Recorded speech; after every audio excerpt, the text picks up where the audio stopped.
यसरी पानी सुकिसक्यो। अब यसलाई ढक्कन लगाएर 1 सिटी लगाइदिनुहोस्। मसिनो सानो आगो बनाएर लो हिटमा राख्नुहोस्। सुत्केरी मसलाको सामग्रीहरू हो। यसमा मैले लिएँ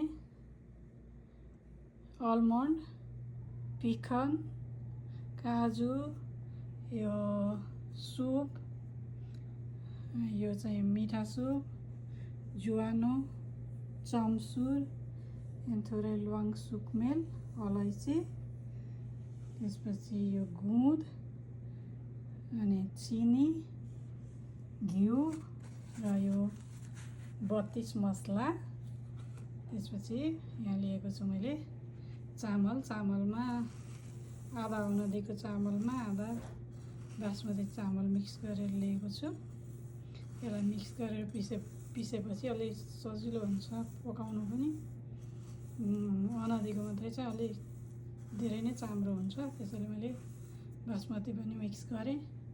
अब यसलाई म कुकरमा पकाउँदैछु। कसरी पकाउँछु त्यो हजुरहरूलाई देखाउँछु। सबैभन्दा पहिला त यो सबै कुराहरूलाई चामल अनि यो मसलाहरूलाई पिस्नुपर्छ। म यसलाई मिक्सरमा पिस्छु अनि पकाउँछु। चामललाई यसरी खस्रो पिठो बनाएँ पिनेर मैले। मसला नट्सलाई पनि यसरी खस्रो पारेर पिने मैले। यो गोदलाई चाहिँ पिन्दिनँ, यसलाई चाहिँ घिउमा पुऱ्याइदिन्छु किनभने यो धेरै स्टिकी हुन्छ। यसरी घिउ पकाएँ मैले अनि यसमा सबभन्दा पहिला मुरलाई लगाइदिन्छु।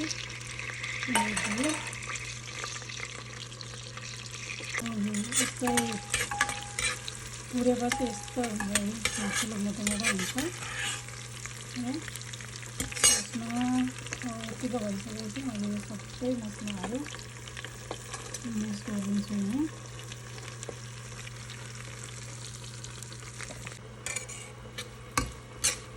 मसलाहरू मजाले घिउमा भुटिदिने। चामलको पिठो पनि यसमै राखेर मजाले सुजी जस्तै गरेर घिउमा मजाले रातो हुने बेलासम्म भुट्ने।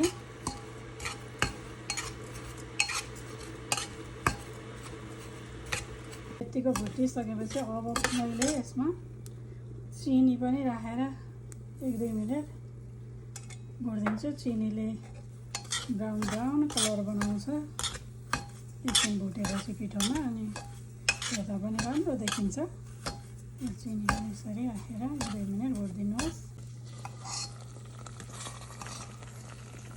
सकेपछि यसमा उमालेको पानी मिक्स गर्ने। पानी अलिक थोरै भएछ, अलिकति मिसाइदिन्छु म यसमा।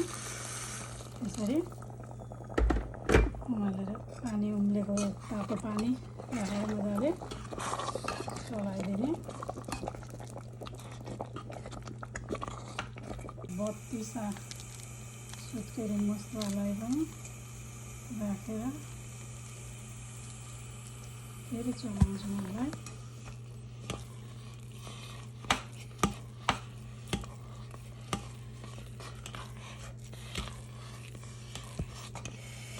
सिटी लगाउनको लागि राखिदिएँ मैले कुकरमा। यसरी बनाएको पुवा पकाउन पनि एकदमै सजिलो, छिटो, मिठो। कराईमा पकायो भने कति गाह्रो हुन्छ चलाउँदै बस्दै गर्न। यसरी यो पुवा सजिलो पकाउन सकिन्छ। पाकेपछि कस्तो बन्छ हामी फेरि एकपटक हेर्छौँ। यसरी 1 सिटी लाग्यो। अब 1 सिटी लागेपछि ग्यास बन्द गरिदिएर यसलाई एकछिन यही तातोमा छोडिदिएपछि मजाले भर्सिन्छ। पुवा बनेर रेडी छ। हेर्नुहोस् यसरी कस्तो नरम बनेको छ। अनदीको चामल भएको भएर अलिकति यो अलि स्टिकी देखिएको छ। म यो बोलमा खनाउँछु यसलाई। एकदमै सजिलो, छिटो, मिठो, एकदम सजिलो तरिकाले यसरी पुवा बनाउन सकिन्छ। यो खाँदा पनि एकदमै नरम हुन्छ। अनि यसलाई सामान रेडी गर्नदेखि पकाउनसम्म जम्मा आधा घन्टा लाग्यो होला क्या। यस्तो सजिलो हुन्छ। कराईमा पुवा बनायो भने धेरै टाइम पनि लाग्छ। त्यसैले मैले चाहिँ यसरी बनाउँछु। हजुरहरूलाई पनि यो रेसिपी मन पर्यो भने हजुरहरूले पनि यस्तै गरी सुत्केरी पुवा बनाएर खानु होला। थ्याङ्क यू, बाबा।